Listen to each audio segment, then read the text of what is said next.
Dr. Gus Vickery.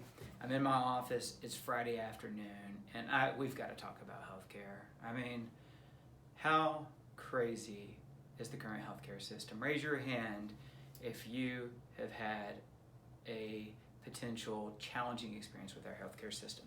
Maybe you haven't. Maybe it's all worked great for you, or hopefully you just haven't needed it yet. But I am a family doctor, and I work within the system. I run a traditional clinic. We take insurance. We try to help our patients. We do a lot of other stuff too, but we also still work in the traditional system. But I wanted, before I left my office this Friday, to stop and just talk about a situation I had today with one of my patients, a dear person, a really dear person. But we've got to stop letting insurance companies dictate our health decisions. We have to, because your health is different from health insurance. And health insurance is not a policy to ensure your health. It is access to a system in the event that your health is in trouble. Because this encounter illustrates this perfectly. This is a good person. They're 60 years old. They've worked hard all their life. They have a family history of dementia in one of their parents. And their concern is that they may be developing dementia because they're feeling a little slippage in their cognitive function. There's a little word finding issue going on, sometimes a pronunciation issue. And so this came up, and I began to speak to them about how important the brain is, and how important your brain health is, and how we have strategies that can reduce the risk of dementia, reduce the risk that you lose your cognitive function, that you lose your sense of being able to relate to people. And we talked about how important it was for this person that they would enjoy knowing their grandchildren, their children, and having good, meaningful years, and what it could mean if their brain function declined. And so I began to tell them that there are, in fact, potential solutions. And I told them about blood tests that could identify issues, and genetic tests, and that if we had that information, we would have an opportunity to develop a plan that could make a difference for them. And they asked the next question. I get asked this all the time: will my insurance cover it? And my answer was, I don't know. They'll might cover some of it, but there's a good chance they won't cover some of what I'm talking about. Because some of the tests I'm talking about are looking at things like your neurotransmitter balance and your mitochondrial function. Because mitochondrial function is basically the underlying issue with cellular function, which is influencing whether your brain keeps working, your heart keeps working, or whatever. And that, insurance companies didn't necessarily buy in yet to the idea that we would assess your mitochondrial function as a way of assessing your cognitive function. But that I could try to get them this information for a reasonable price, and that we could spend some time together and come up with a plan. And what would that plan be? Would there be medications? And I was like, potentially, but our medications for dementia have not really worked out that well. Long-term studies are not showing that they make much of a difference, if any, and that they have many side effects, and that they might not change the state of the disease or the progression of the disease at all. So I was like, but there are other options. We have targeted supplementation with compounds that can improve cognitive function and improve mitochondrial function and replace nutrient deficiencies. We have peptides that could be used, nasal spray peptides that could improve cognitive function. So we have a variety of tools in the toolbox still that might make a difference for this individual if we know what's going on. And the next question was, would my insurance cover that? And my answer was, probably not. They probably won't cover omega-3 supplementation or mitochondrial support supplementation or peptides that could really do something beneficial for you. And in the end, the person was frustrated, and I understand that. Why wouldn't my insurance cover? How much money do I spend on insurance every single month? Because this person is 60, they have their own policy, and they spend a lot of money. And I agreed with them. It's too bad that you make that much of an investment every year in a health insurance company, and when it comes to the most important thing to you right now, your cognitive health, they're probably not going to cover the tests you need or the treatments you need to protect it. Now, I'm sad to say that this person decided at the end of the visit to wait on any additional workup. And I don't judge people for this, but I hated to see that happen. My friends we have possible options. We have the chance to make a difference for ourselves, to restore health, and not just to accept disease, to accept that we're going to decline. And this was our brain we're talking about. And you can lose parts of your body, you could end up in a wheelchair. There are all kinds of things that can happen to you, but if you can still sense and relate to this world and think about things, you still can have this phenomenal experience of life. But once this goes, you're not really having a great experience of life. And I was just like, why are we going to let our insurance company make that decision for us? Now, the insurance company would say, we're not making the decision. We have very clearly defined benefits. That's what you're paying for, and we don't pay for that. It's fair, it's a contract, it's how it works.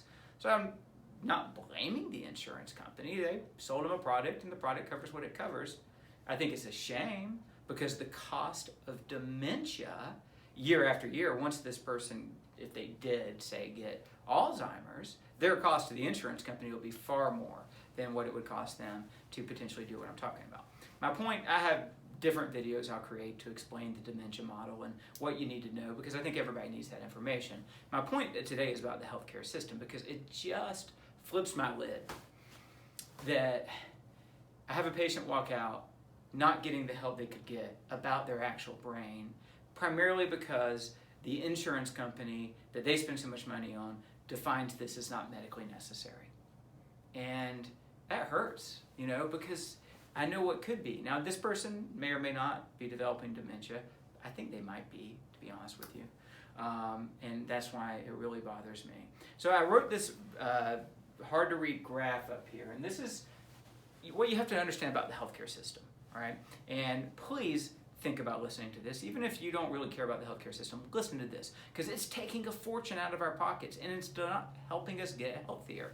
The healthcare system, the big system of healthcare that we rely on if we become sick or injured, and it can do a good job with that.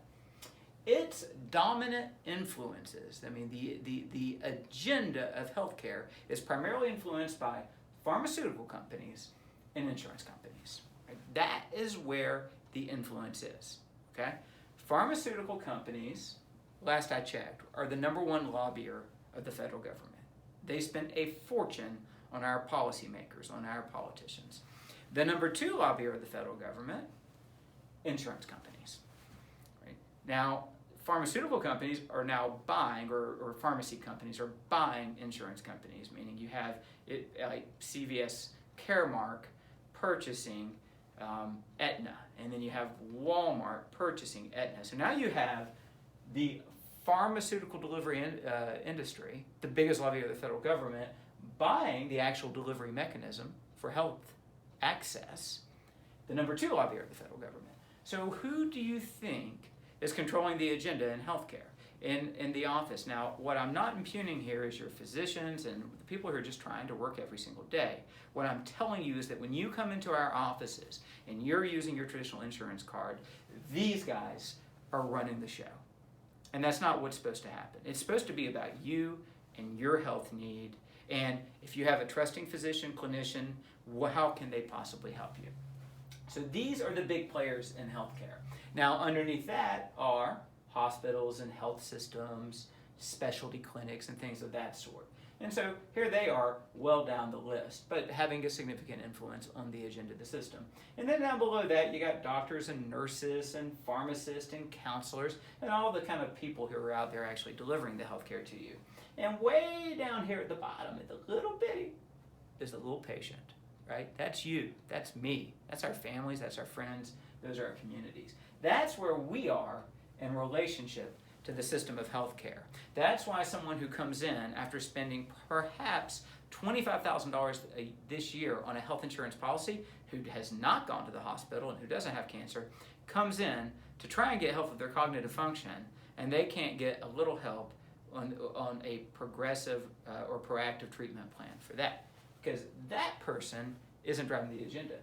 They are, right? Meaning this person asked me, will my insurance cover the types of tests you're saying that can help us understand what's going on in my brain and the types of treatments?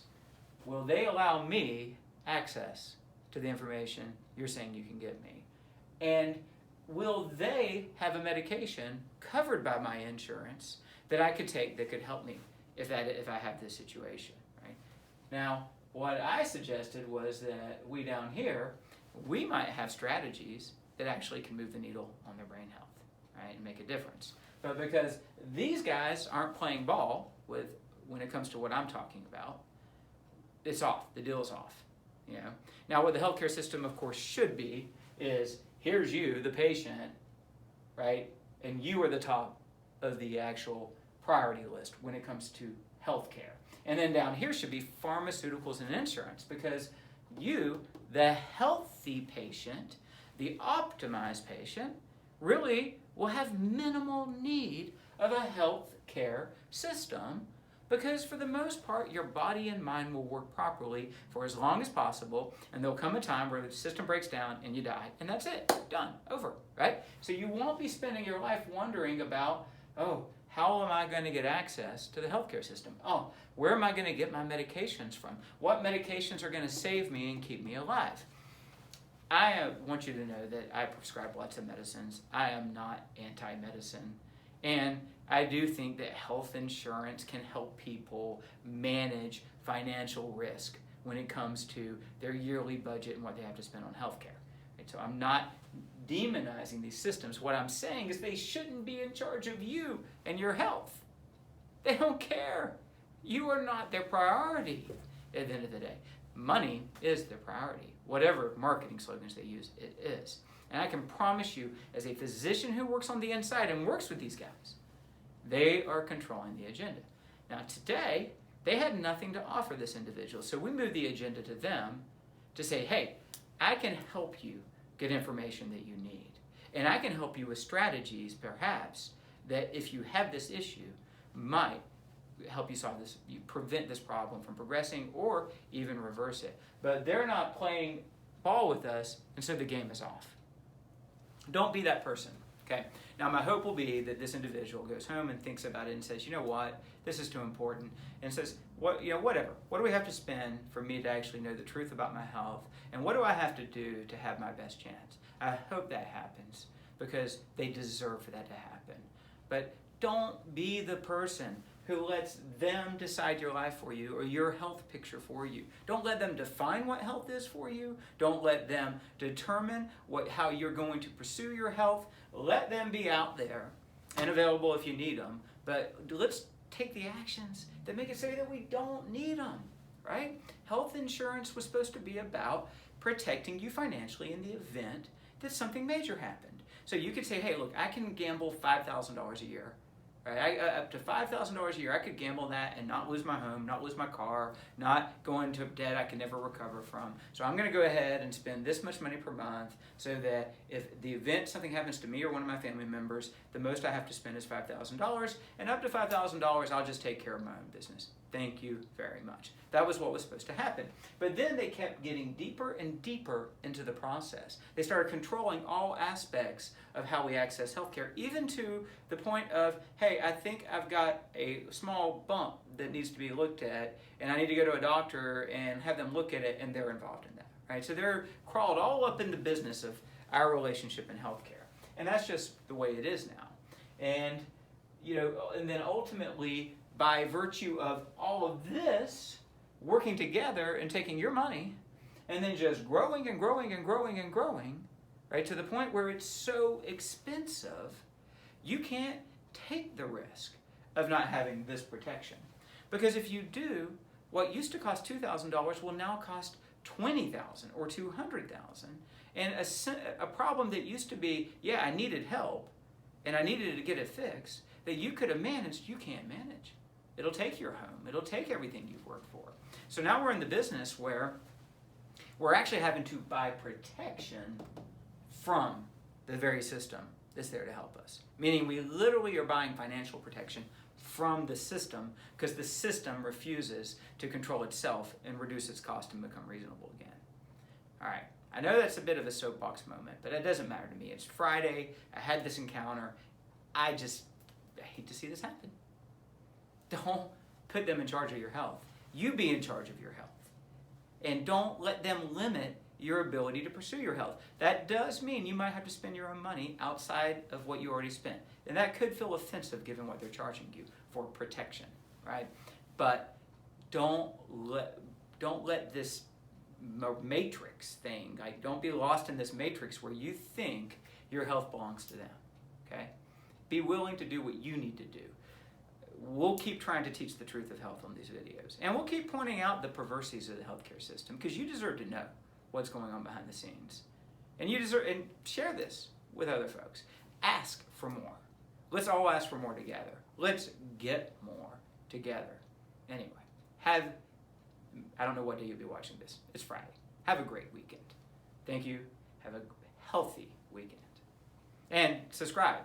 Family Doctor, Gus Vickery, and you can follow my blogs at www.drgusvickery.com. Thank you very much.